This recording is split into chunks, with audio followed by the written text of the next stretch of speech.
पाकिस्तान को सऊदी अरब से इमदाद में ताखीर की वजह सामने आ गई। सऊदी वजीर खजाना ने कहा, पहले किसी शर्त के बगैर पैसे दिया करते थे, अब ऐसा नहीं होगा। खुद ही को कर बुलंद इतना, रेज योर ओन। अवाम मेरा ख्याल है कि शायद कुछ इसी तरह की चीजें डिजर्व करती थी जो इनके साथ हुआ। 5 रहे 10 रुपए बढ़ा लें, लेकिन 55 रुपए ये ज्यादती है।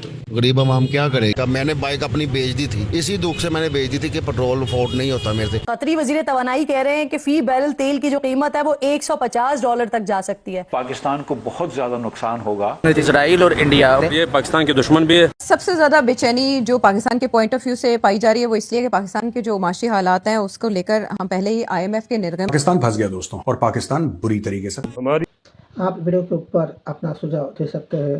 आपको वीडियो किस तरीके चाहिए कमेंट बॉक्स में ज़रूर बताइए। चैनल को लाइक शेयर और सब्सक्राइब कीजिए। जय हिंद। तारीख रूलर्स हमारे प्रो अमेरिकन, जो कोई प्रो अमेरिकन नहीं था तो जब वो पेट्रियाटिक होने की कोशिश की वो एलिमिनेट कर देते, और पाकिस्तान बुरी तरीके से फंस गया। कतरी वजीर तवानाई कह रहे हैं कि फी बैरल तेल की जो कीमत है वो $150 तक जा सकती है। तो पाकिस्तान के ऊपर किस तरह का इम्पैक्ट देख रहे हैं, और अगर तेल की ये कीमत जाती है $100 भी क्रॉस करता है तो पाकिस्तान में क्या कीमत बनती है मुफ्ती साहब इसकी?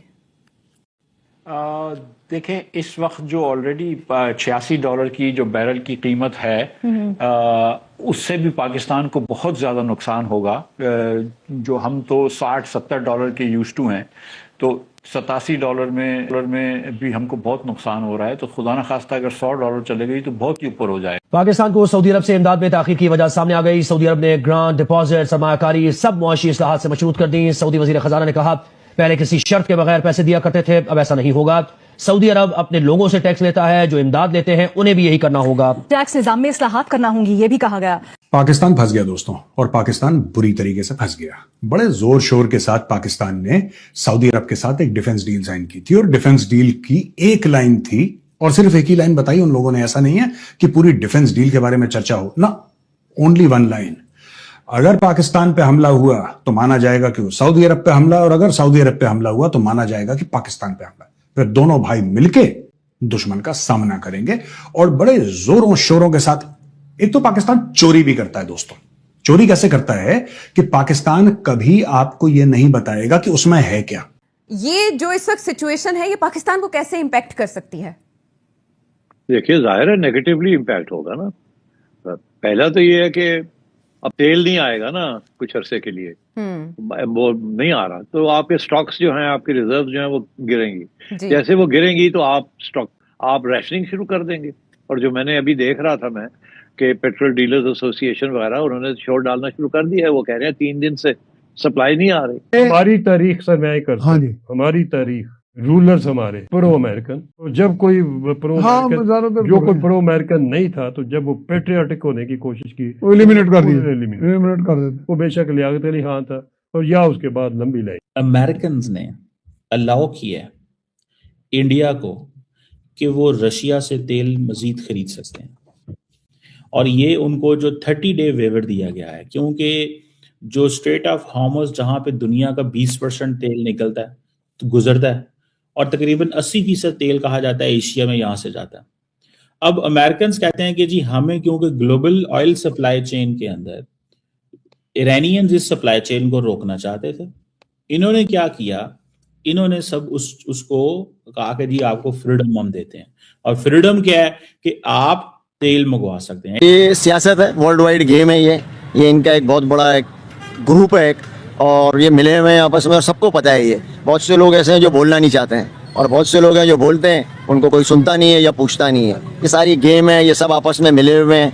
बेसिक चीज़ क्या है, पाकिस्तान को दबाना है, प्रेशराइज करना है। यार मैं आपको एक छोटी सी बात समझाऊं, आप या हम बोलते हैं कि यहूदी वो काफर हैं, और वो यहूदी है, और वो फलाना है, और वो ढिमकाना है। आप एक बात मुझे ये बताओ यार, आप एक खाली पेप्सी नहीं पी के कौन सा जज्बा बुलवतनी दिखा रहे हो? आप सूद उनसे ले रहे हो, भीख उनसे ले रहे हो। आज वो भीख बंद कर दे, IMF पैसा मांग ले तो आधा पाकिस्तान भूखा मर जाएगा। या तो वहाँ गैरत दिखा लो या यहाँ दिखा लो। पाकिस्तान की जो इकोनॉमिक रिकवरी हो रही थी, बड़ी मुश्किलों से 3-4 साल से लोगों को पेटों के ऊपर पत्थर बांध के इन्होंने जो रिकवरी करने की कोशिश की थी, पेटों पे पत्थर और सर पे डंडे मार के, तो अब उसके अंदर मोहम्मद औरंगजेब कह रहे हैं कि जी हम शायद वो रिकवरी की जो हमारी बुनियाद थी उससे हट जाएं, या हम उस तरह रिकवरी ना कर सके। साथ साथ जो ये इन्वेस्टमेंट्स पुल आउट करने की बात हो रही है, सऊदी अरब, मुत्तहदा अरब अमीरात, कुवैत, अमेरिका तो अपनी जगह पे, मगर यहाँ पे जो ये ममालिक है पाकिस्तान जैसे भिखारी ममालिक इन्हें कह सकते हैं, तो इनके साथ क्या होने वाला है वो भी आप समझ सकते हैं। बहुत ही सिवियर इम्पैक्ट आने वाला है, क्योंकि ये सरवाइव ही जो कठपुतली हुकूमतें हैं और जो जबर का निजाम है वो कर रहा था बख्शिश के ऊपर, यानी कर्जों के ऊपर, या भर दे झोली मेरी या अरब शेख उसके ऊपर कर रहा था।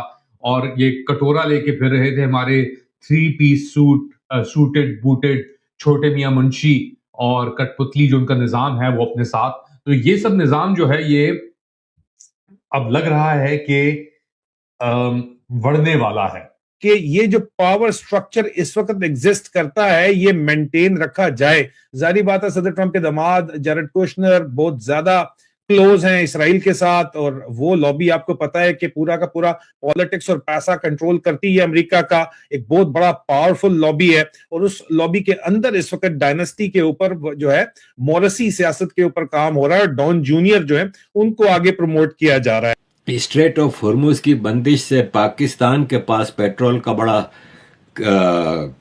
हमारे पास क्राइसिस आ रहा है। हमारे पास सिर्फ 28 दिन का कवर स्टॉक है, और ये 28 दिन का जो स्टॉक है वो प्रोडक्ट्स हैं पेट्रोल की, जबकि सिर्फ 10 दिनों का पेट्रोल बाकी है, और एलपीजी सिर्फ 15 दिनों की बाकी है, क्योंकि कतर से एलपीजी रुक गई है। ईरान से जो पेट्रोल और डीजल स्मगल होता था वो बंद हो गया है, क्योंकि स्मगलिंग बंद हो गई है। वहाँ पे अमेरिका फुल टाइम बिजी है, बलूचिस्तान से अमेरिका की फ्लाइटें भी उड़ रही हैं, अमेरिका के सारे अटैक्स वहाँ से हो रहे हैं, तो पाकिस्तान इस वक्त वहाँ से स्मगलिंग भी नहीं कर पा रहा। दूसरा, अफगानिस्तान से जो भी मसला चल रहा है इस वजह से वो स्मगलिंग भी बंद हो गई है। तो पाकिस्तान की तो बड़ी कमबख्ती आने वाली है। तो पाकिस्तान में एक नई प्रॉब्लम जो कि गल्फ में कह लीजिए कि लड़ाई की वजह से, जिसमें कि सऊदी अरेबिया भी है, कतर, कुवैत, ओमान, यूएई और कई दूसरी कंट्रीज की वजह से फ्यूल जो है वो नहीं पहुंच पा रहा, और ऐसे में पाकिस्तान के पास जो इस वक्त फ्यूल स्टॉक है वो कहा यह जा रहा है तकरीबन 14 डेज के लिए जो है वो रह गया है। जी हाँ, ओगरा की ये रिपोर्ट है, और कहा यही जा रहा है कि जी अब 14 डेज के बाद क्या होगा, ये बात भी यकीनन सबके लिए बहुत परेशान कर देने वाली है। अगर हम बात करें शहबाज शरीफ साहब की, तो जी ये भी कहा जा रहा है कि जो हमारे प्राइम मिनिस्टर साहब हैं सोच ये रहे हैं कि फ्यूल को बचाया कैसे जाए, और इसीलिए कहा यह जा रहा है कि वर्क फ्रॉम होम वालों को जो है वो प्रेफर किया जाएगा। उसके साथ साथ स्कूल, कॉलेज, यूनिवर्सिटीज को भी बंद करने की बात की जा रही है, यानी कि कुछ अरसे के लिए पाकिस्तान में ऑफिसेज और स्कूल, कॉलेज, यूनिवर्सिटीज को भी ताला लगाने की बात की जा रही है, ताकि जो है वो पाकिस्तान में जो है वो बचाए जा सके एनर्जी को, और एनर्जी क्राइसिस जो यहाँ पर इस वक्त शुरू हो चुका है। लेकिन हकीकत यही है कि अवाम मेरा ख्याल है कि शायद कुछ इसी तरह की चीज़ें डिजर्व करती थी जो इनके साथ हो रहा है। सॉरी टू से अवाम के ऊपर बड़ी तकलीफ भी है यकीनन, लेकिन इसमें मुझे ये कहने में दो राय नहीं है कि जो कुछ आज इस कौम के साथ हो रहा है वो शायद ठीक भी हो रहा है, क्योंकि जो आज हमने सब कुछ देखा है उसके बाद हम ये कहने पे मजबूर हैं कि फिर ये अवाम भी कुछ इसी तरह के लोग जो हैं वो डिजर्व करते हैं। कि चहमगोइयाँ शुरू हो रही थी कि जनाब पेट्रोल प्राइस बढ़ जाएंगे, और ये भी चहमगोइयाँ साथ ही शुरू हो गई कि जनाब पेट्रोल की किल्लत भी हो सकती है, जिसके बाद एक जाली किस्म का पैनिक जो है वो क्रिएट किया गया, और पेट्रोल पंप ने यहाँ पर जो मालिकान हैं उन्होंने फुल अयाशी का, फुल लूटने का प्रोग्राम बनाया, और उन्होंने सोचा कि जनाब होर्डिंग कर लो, क्योंकि खबरें ये आ रही थी कि हुकूमत जो है वो 25 से 30 रुपए जो है पेट्रोल के ऊपर बढ़ाने जा रही है। जब इन्हें ये एहसास हो गया कि पेट्रोल 25-30 रुपए बढ़ेगा, तो इन्होंने सोचा कि चलो जी पेट्रोल रोक लो, क्योंकि ये जो इस वक्त पेट्रोल या पेट्रोलियम मसनूआत जो इस वक्त दस्तयाब है वो पुरानी प्राइस के ऊपर खरीदी हुई है। लेकिन इन्होंने कहा कि जी इनको हम नई प्राइस पे बेचेंगे ताकि हमें जो है वो उसके ऊपर मजीद मुनाफा मिले, और इन्होंने वो तमाम होर्डिंग कर ली। उसके बाद अवाम में भी पैनिक हो गया, इन्होंने कहा कि जी पता नहीं पेट्रोल की किल्लत हो जाएगी, कल पेट्रोल मिलेगा भी कि नहीं मिलेगा। लिहाजा अवाम ने जनाब आओ देखा न ताओ हर कोई अपनी टैंकियां फुल कराने के लिए पेट्रोल